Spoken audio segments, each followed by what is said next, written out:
Bismillahirrahmanirrahim. Assalamualaikum warahmatullahi wabarakatuh. Innal hamdalillah nahmaduhu wa nasta'inuhu wa nastaghfiruh wa nu'minu bihi wa natawakkal alaih. Ashhadu an la ilaha illallah wahdahu la syarika lah. Syahadatan arju bihal fawza bidaris salam.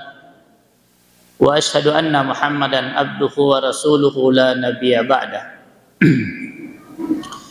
Allahumma salli ala sayyidina Muhammadin nabiyyi rahmah wa syafi'il ummah muballighin nubuwati wa risalah wa ja'alna wa ashaba jama'a masjid nurul istiqamah marzuqina bis sihhati was salamah was-sa'adati war-rabitati fid dini wa dunya wal akhirah wa ala alihi wa sahbihi wa man tabi'ahum bi ihsanin ila yaumiddin. Rabbi israh li sadri wa yassir li amri wahlul 'uqdatam min lisani yafqahu qawli.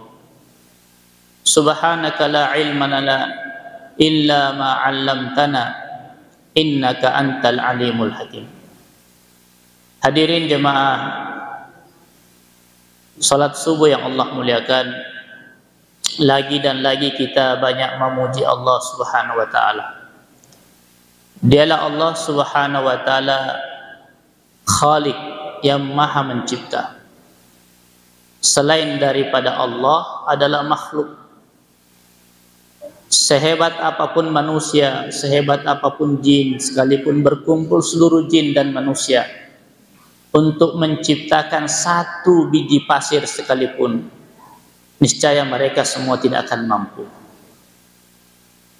Dialah Allah Subhanahu wa taala Malik yang Maha menggenggam segala keadaan, baik itu siang, malam, terang, gelap, susah, senang, gembira, sedih, sehat, sakit, hidup dan mati, semuanya dalam genggaman Allah Subhanahu wa taala.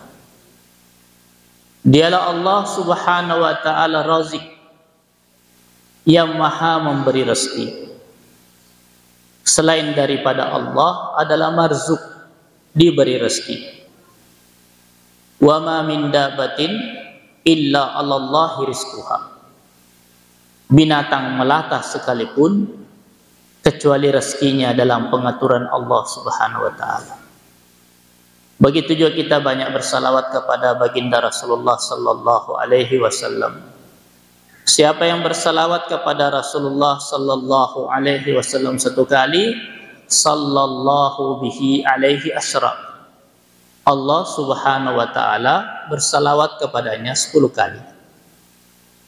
Dan siapa yang paling banyak bersalawat kepada Rasulullah sallallahu alaihi wasallam, maka dialah yang paling dekat bersama Rasulullah sallallahu alaihi wasallam di akhirat kelak.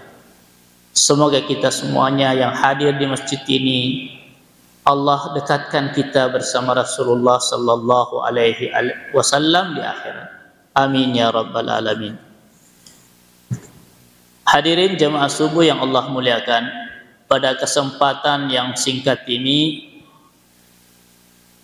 kita muzakara tentang sholat malam. Karena bulan Ramadan tidak bisa kita lepaskan daripada sholat malam.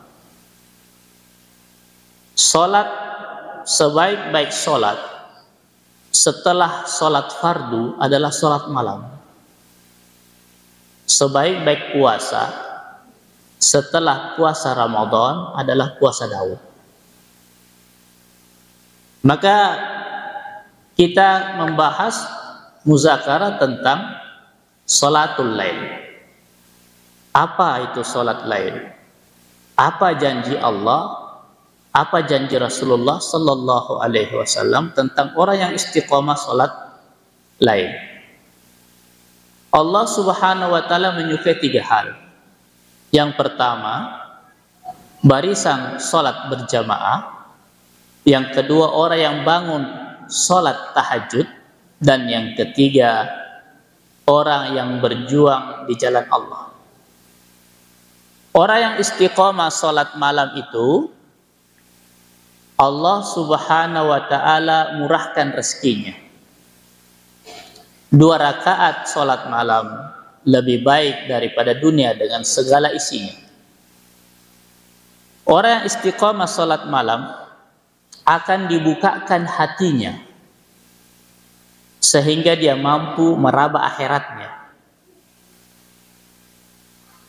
Dia mampu meraba keadaannya di kubur, mampu meraba keadaannya di padang mahsyar, mampu meraba keadaannya sewaktu di titian sirat. Sebagaimana kita mampu meraba keadaan kita di dunia. Ya, ruang tamu kita ada yang kurang, dapur kita ada yang kurang, isi dapur kita ada kurang, pekarangan kita mau dibuat sedemikian rupa. Ada saja kita tahu keadaan-keadaan ahwal dunia kita. Nah, orang yang istiqomah sholat malam, Allah berikan kemampuan untuk mampu meraba akhiratnya. Orang istiqomah sholat malam, Allah subhanahu wa ta'ala angkat derajatnya sama derajatnya dengan para wali-wali Allah. Orang istiqamah salat malam, Allah subhanahu wa ta'ala fasihkan lidahnya sehingga pembicaraan-pembicaraannya mampu dipahami oleh orang. Orang yang istiqamah salat malam, Allah subhanahu wa ta'ala mudahkan tatkala menghadapi sakaratul maut. Rasulullah sallallahu alaihi wasallam sampaikan, berdoa untuk menghadapi sakaratul maut ini, Allahumma hawwin alaina sakaratul maut. Ya Allah, ringankan saya menghadapi sakaratul maut. Rasulullah saja yang sudah diampuni dosanya yang lalu, sekarang dan yang akan datang, masih berdoa tatkala menghadapi sakaratul maut ini. Nah, salah satu asbab untuk meringankan kita terhadap sakaratul maut ini, an-naza' ini, adalah sholat malam. Orang yang istiqamah sholat malam, Allah akan pelihara dia dari mara bahaya mendadak. Bumi terbelah, laut meluap, gunung longsor menimpa, ya, dan sebagainya dan sebagainya. Bara bahaya mendadak. Orang yang istiqamah salat malam, Allah akan tampakkan kesolehan di wajahnya. Orang yang istiqamah salat malam ini akan dijadikan pikirnya bijaksana, sehingga kalau dia jadi pemimpin, dia jadi atasan, keputusan-keputusannya tidak menzolimi bawahannya. Orang yang istiqomah sholat malam ini akan diberikan catatan amalnya dengan tangan kanan. Orang yang istiqomah sholat malam, Allah kabulkan doa-doanya. Jadi ini janji Allah, janji Rasulullah sallallahu alaihi wasallam tentang orang yang istiqomah sholat malam. Apa dan bagaimana sholat malam itu? Sholat malam ini adalah sholat sunnah yang dikerjakan setelah Isya sampai menjelang fajar. Ya, sholat sunnah yang dikerjakan setelah Isya sampai menjelang fajar. Sholat malam ini juga boleh dikerjakan di awal malam, di tengah malam, dan di akhir malam. Seperti kita di Indonesia ini, kalau kita kerjakan di awal malam pada bulan Ramadan, namanya sholat tarawih, yang kebiasaan kita. Kalau kita belum tidur, namanya sholatul lail. Kalau kita sudah tidur, namanya sholat tahajud. Hanya beda istilah penamaan. beda keadaannya. Coba secara umum dia dalam kategori sholatul lail, sholat malam, karena dikerjakan setelah isya sampai menjelang fajar. Sholatul lail masna masna. Sholat malam ini adalah 2 rakaat 2 rakaat.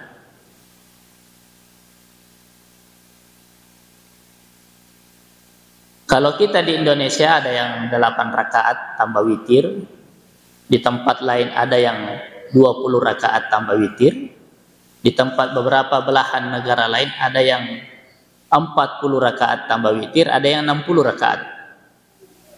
Artinya, sholat malam ini tidak ada batasan rakaatnya, mana-mana saja kita sanggup laksanakan.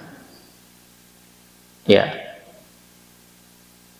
Karena kita sholat tarawih di sini di awal malam, nanti kita bangun lagi untuk bangun sholat tahajud 2 rakaat 2 rakaat. Sholat malam ini juga ada sholat witir padanya. Witir ini ganjil. Witir ini ganjil. 1, 3, 5, 7 dan seterusnya. Sholat witir ini juga boleh dikerjakan di awal malam, di tengah malam, dan di akhir malam. Ya. Kalau kita sebagaimana amalan Abu Bakar radhiyallahu an, beliau biasa rutinkan witir di awal malam karena beliau takut tidak bisa bangun di akhir malam. Berbeda dengan Umar radhiyallahu an. Berbeda dengan Umar radhiyallahu an, beliau yakin bahwa insya Allah bisa bangun di akhir malam, maka beliau akhirkan sholat witirnya di akhir malam. Apa plus minusnya kita witir di awal malam dan apa plus minusnya kita witir di akhir malam? Plus minusnya kita witir di awal malam itu menjaga keistiqomahan kita untuk sholat witir pada malam itu. Kalau kadang kita ada pesta, pengantin, acara sampai tengah malam, larut malam kita tidur, sampai kita tertidur pula sampai subuh, sehingga tidak ada witir kita kerjakan. Nah, kalau kita sudah witir di awal malam setelah isya, udah sholat ba'diyah isya, kemudian langsung witir 3 rakaat lah, maka kita sudah, kalau kita pun tidur dan niat untuk bangun tengah malam sampai tertidur, maka ditulis sholat sepanjang malam. Bagaimana kalau witir di akhir malam? Amalan Umar radhiyallahu anhu. Witir di akhir malam ini adalah waktu sebaik-baiknya sholat witir. 1/3 akhir malam. Karena Allah subhanahu wa ta'ala turun ke langit dunia 1/3 akhir malam dan mengijabah doa-doa hambanya. Itu plus minusnya kita witir di awal malam dan witir di akhir malam. Kalau kita sudah, siapa ya seperti bulan Ramadan ini, kita ada tarawih, siapa yang sholat bersama imam hingga selesai, maka dianggap sholat sepanjang malam. Kita sholat bersama imam sampai witir, selesai witir tuntas, maka sudah dianggap sholat sepanjang malam.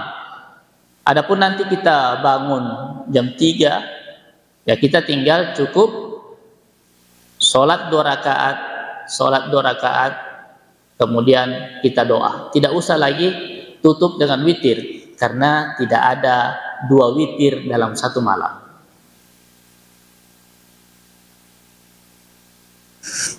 Siapa yang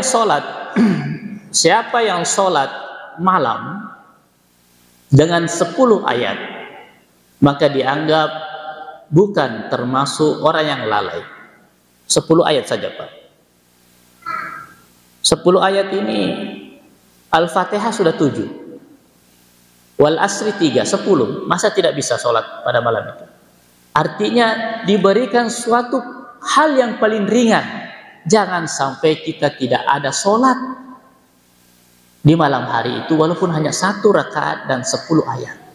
Jangan sampai kita lewatkan 1 malam penuh tidak ada sholat malam walaupun hanya witir, walaupun hanya dengan 10 ayat.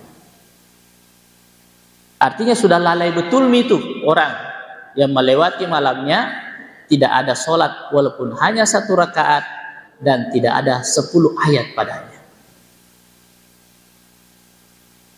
Siapa yang sholat malam dengan 100 ayat maka dianggap termasuk orang yang taat.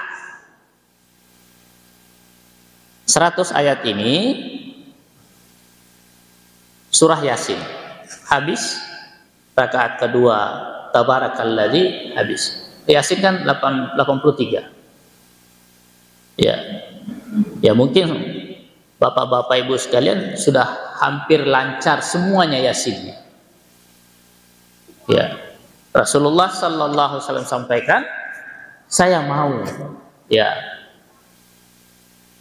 Yasin ini ada di hati-hati orang beriman. Ya. Karena Yasin ini adalah jantungnya Al-Quran. Jadi Yasin habis, kemudian Tabarakalladzi habis. Ini surat Tabarak kita kenal sebagai yang menjadi nur bagi kita di alam kubur. Minimal itu kita rutinkan. 100 ayat. Siapa yang sholat malam dengan 200 ayat, Allah Subhanahu wa ta'ala golongkan dia termasuk orang yang taat lagi ikhlas. Ada predikat ikhlas mengiringinya. Orang yang istiqomah sholat malam dengan durasi 200 ayat. Karena untuk mendapatkan predikat ikhlas ini, Bapak Ibu sekalian, tidak mudah. Nampaknya kita semakin banyak amal ibadah, semakin banyak riya padanya. Semakin banyak kita menyumbang masjid, semakin banyak kita bangun madrasah, semakin banyak kita zikir, dan semakin banyak kita baca Quran, semakin terlintas ria-ria itu dalam hati kita. Dan obat ikhlas ini tidak bisa kita beli di apotek. Untuk membersihkan hati sampai seikhlas-ikhlasnya. Ya. Ikhlas di awal beramal, ikhlas sedang beramal, dan ikhlas setelah beramal.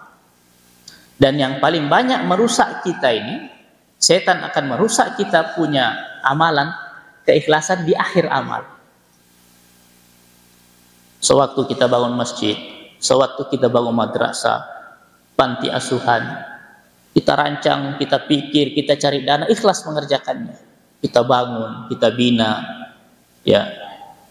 Setelah kita sudah tidak jadi pengurus lagi, ya, hari berganti, bulan berganti, tahun berganti, kita punya anak tidak jadi pengurus di yayasan itu, kita punya cucu tidak jadi imam di situ, lantas kita ungkit kita punya amal.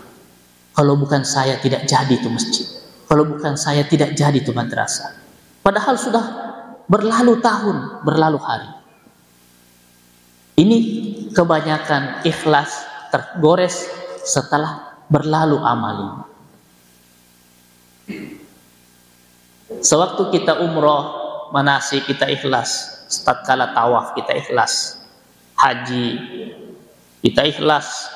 Ya, manasiknya. Tatkala tawaf kita ikhlas, sa'i kita ikhlas, di Arafah ikhlas berdoa sepenuh-penuh doa, Musdalifah melontar jumrah, ya, tawaf wada dan sebagainya, ifadah dan sebagainya, ikhlas semua kita kerjakan. Setelah pulang di tanah air, ya, hari berganti, tahun berlalu, ya. Kalau tidak dipanggil Pak Haji tidak balik. Ya. Kalau hanya dipanggil namanya, pura-pura tidak dengar. Ya. Pak Ahmad tidak dengar. Pak Haji Ahmad, wah langsung buru-buru balik. Ya, maaf kalau ada namanya sama ya. Ya. Tapi kalau contoh untuk agama, dia yang borong pahala dalam majelis ini. Ya. Apalagi kalau ibu-ibu yang sudah haji, kalau di kampung saya, Endrek Ibu Haji. Wah, itu dia pada posisi sop pertama di Bosara. Kalau yang tidak haji, tidak di dalam posisi sop pertama di Bosara. Makanya cepat kena gula, karena dia makan semua itu kue pengantin itu yang manis-manis. Ya, kalau tidak ditulis haji waktu di undangan pengantin tidak datang. Ya, kalau hanya namanya saja, titelnya saja tidak datang. Harus ada haji di belakangnya, baru datang ke pengantin. Nah, inilah yang merusak kita punya amal di akhir-akhir amal. Padahal waktu kita tawaf dan sebagainya, bikin amalan agama itu kita ikhlas. Tapi setelah berlalu ini yang bikin. Inilah yang merusak kita punya amal yang namanya riya. Riya ini kata Ibnu Abbas, itu seperti seperti semut hitam yang berjalan di atas batu hitam di kegelapan malam di tengah hutan. Secara kasat mata tidak nampak semut itu, tetapi terasa terlintas di hati kita. Namanya riya. Kalau riya itu merasa dilihat orang dalam beramal. Kalau sombong, merasa diri lebih tinggi daripada orang lain. Itu. Dan inilah amalan-amalan perusak yang semakin kita beramal, semakin kencang tiupan lintasan-lintasan hati itu.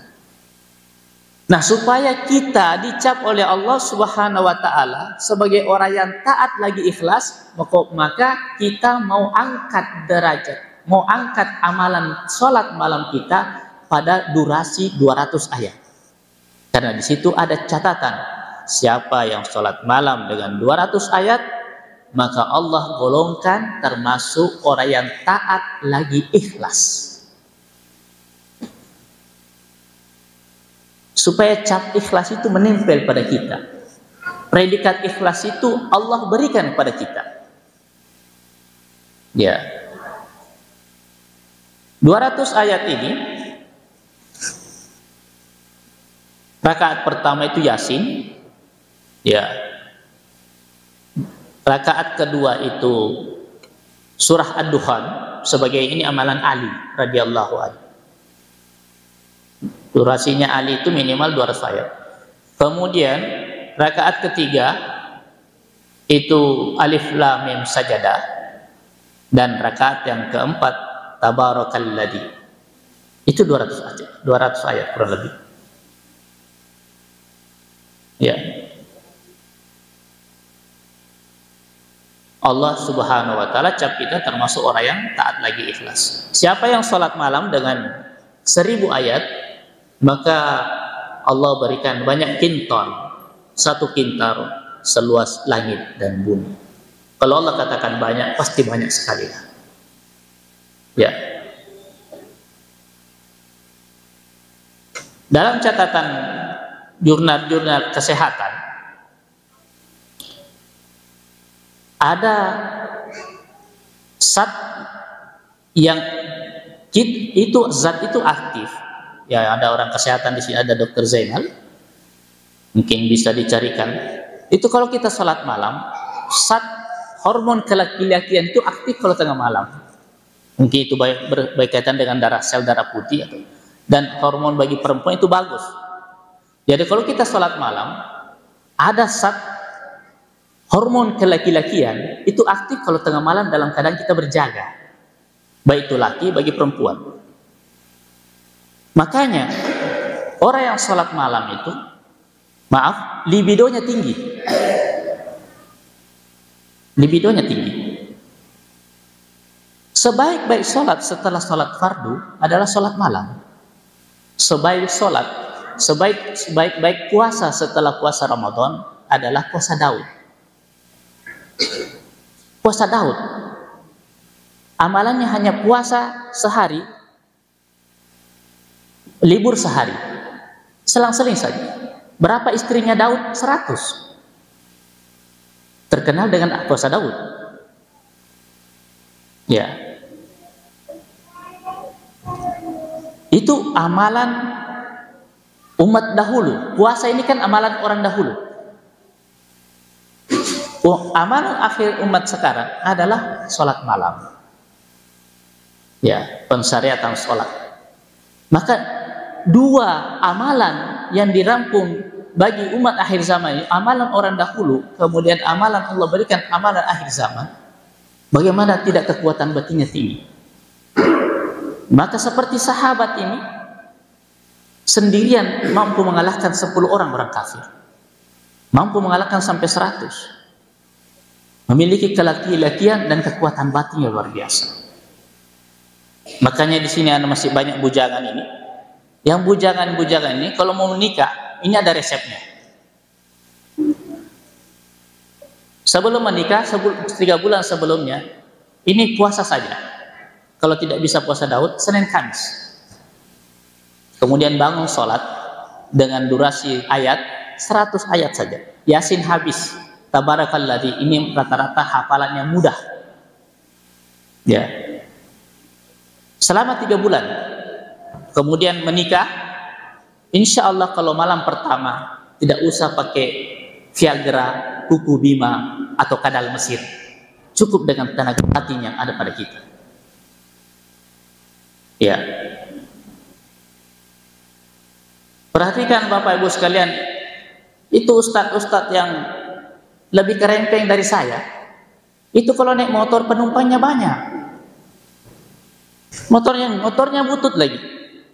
2 di depan. Nah, bocil-bocilnya 2 di depan. Kemudian di belakangnya 1. Kemudian bonceng istrinya. Istrinya gendong anak lagi. Hamil besar. Subhanallah, banyak sekali penumpangnya. Bukan banyak gizinya itu Ustaz. Ini kuat sholat malamnya. Daripada apa itu badan segi 4 kotak-kotak ini kayak kos-kosan menunya, perutnya itu bangga, bawa mobil, penumpangnya cuma istrinya, lebih banyak angin isinya daripada orang. Artinya apa? Di balik sunnah ada kejayaan, di balik sunnah ada kemuliaan, di balik sunnah ada surga yang Allah berikan kepada kita. Dan ini dirasakan bagi orang yang mengamalkannya, tidak diberikan kepada orang yang tidak mengamalkannya. Rasulullah sallallahu alaihi wasallam sampaikan, "Ju'ilat qurratu aini," yang menjadikan penyejuk hatiku adalah wangi-wangian wanita dan sholat malam. Maka di balik sunnah ada kejayaan, di balik sunnah ada kemuliaan. Inti daripada muzakarah kita ini, daripada inti sholat malam, bahwa orang yang mengamalkan sunnah pasti Allah titipkan suatu kebahagiaan yang tidak diberikan kepada orang yang tidak mengamalkannya, biar orang beriman sekalipun, apalagi orang kafir. Ya, mudah-mudahan ilmu yang sedikit ini kalau kita amalkan, insya Allah Allah Subhanahu wa Ta'ala berikan ilmu yang lain yang bisa kita amalkan bersama.